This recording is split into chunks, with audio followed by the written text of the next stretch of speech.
Hey up everyone, Magpie Gaming here. I hope you're all doing well. So in this video we're going to go through the latest technical update to Escape from Tarkov, and it's going to be a two-part video. This first part I'm going to go through the list of fixes that was published across social media earlier today to accompany the technical update, and then I am going to go through the new anti-RMT sort of initiative thing that Battlestate Games have got going on, where they have banned the dropping of certain items in game for other people. So quite a controversial one that, but I'm going to go through the list of fixes first. I'll put a timestamp down in the description below if you want to skip that part and just go to the RMT bit, and you can get the latest news on that. So for the list of fixes, scav raiders and rogues are no longer aggressive to player scavs if they kill at a PMC. Apparently that was a bug that was introduced at some point, but that is now gone. Fixed possible breach of rain animations inside buildings on customs, reserve, shoreline and lighthouse. I have noticed rain inside buildings still, even though it was meant to be fixed, but now apparently has been fixed again. Fixed one of the possible reasons of missing of visual and sound effects of grenades explosions. Fixed the behaviour of raiders when one of them is killed by a player. Fixed the Rashala's logic of medicine usage. Fixed the reaction of bots to smoke grenades. Fixed the incorrect display of adjustable magnification while using the Schmitz and Bender PM2 3-12x50 scope. Fixed unnatural hand position during the animation of reloading the MP443. Scavs, raiders and rogues will no longer take positions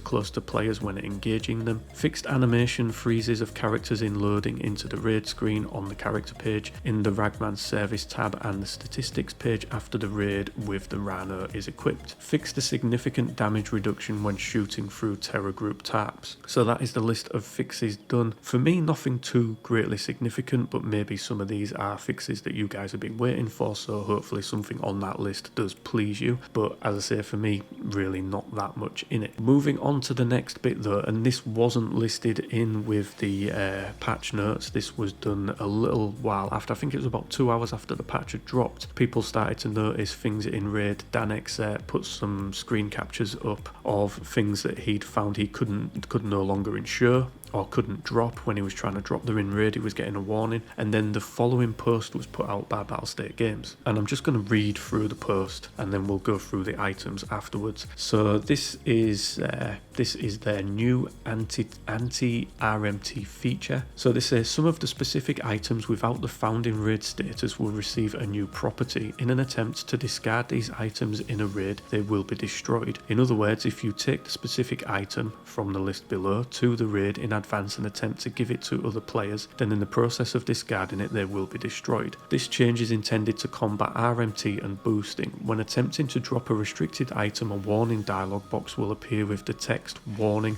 the following items will be permanently lost. And then they say some items without the found in raid status will be destroyed if player tries to discard it from their inventory and ignores the warning. Player places it in a backpack, pockets or chest rig and gets killed by another player, or tries to drop any container, backpack or chest rig containing this limited item. If a player dies, the limited item in their secure container will not be destroyed. So as long as it's in your secure container, it's fine, but if you die and it is in your bag or pockets, it will be destroyed upon you dying. Now that doesn't count if you found say for instance you found a key in raid and you put that in your pocket. That won't be destroyed upon you dying because that only existed in that raid to begin with. But if you took a key into raid and put it in your pocket, it obviously won't have the found in raid status, and upon you dying it will be destroyed. And then they say this change will be applied to the following items: money, all barter items with some permissions which are listed below, keys and key cards, containers, specific armbands, info items, specific melee weapons, and they're all listed on the screen as you can see. So the items that aren't banned or that you can drop in a limited quantity, and these are the only ones that there are, this is it with these. So rubles, you can drop up to 20,000 rubles per raid. So for instance, car extracts, if a friend hasn't got money, you can drop them some money to use that still. Golden neck chains, you're able to drop 3 per raid. Gunpowder, these are the blue ones, the kite ones, you can drop 3 per raid. Tool sets, you're able to drop 2 per raid. The gold roller wristwatch, you can drop 1 per raid.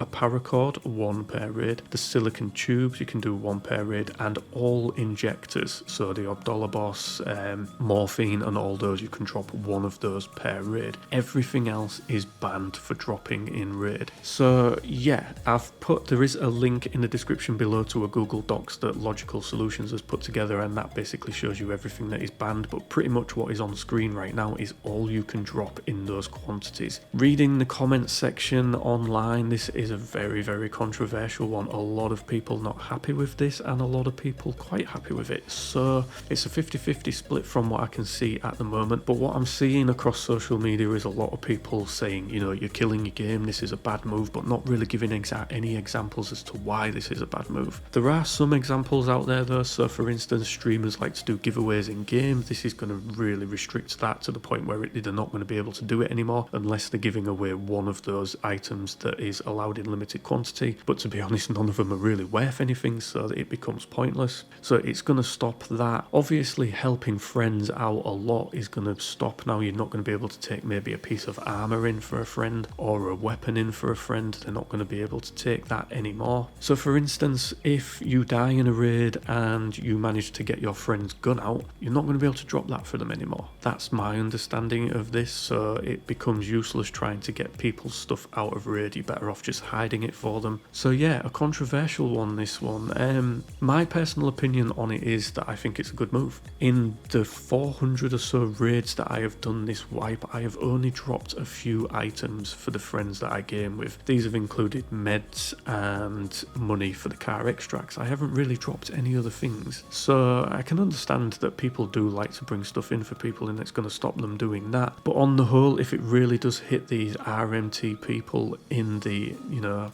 in their pockets, because this is done for real money trading, I think it's a good move. Yes, it does hit the player base, I understand that, but something has to be done to combat RMT and boosting. Whether this is the right move ultimately, I don't really know. When it comes to boosting, I don't know too much about that, or the RMTs, to be fair. I don't know how they really operate in game. I've never really looked into it, but I know that it must be a massive issue because Battlestate have obviously put a lot of thought into this, and like I say, a lot of people that are disagreeing with it don't really have any sort of details as to why they're disagreeing with it. They're just saying, oh, you're killing your player base, this is a bad move. Well, tell us why, you know. So if anybody does think that this is a bad move, put in the description down in the comments section down below. Let me know why you think it's a bad move and maybe some examples of what it will stop you personally doing in game, or why you just think ultimately it's not really a good move from Battlestate Games. I'd really like to know other people's points of view on this. Like I say, for me, I think it's a good one, especially if it's going to hit these RMTs or slow them down at least. I understand that whatever Battlestate Games do, it hits those people, but it also hits the player base as well. It's always been the same. There's always collateral damage in the player base with things that they try to do to combat cheats and RMTs and boosting and all that. But yeah, let me know in the comment section down below what you think, and as always, ladies and gentlemen, thank you very much for watching and listening. Don't forget to like, share and subscribe. Stay safe, and I will catch you in the next one. Take care.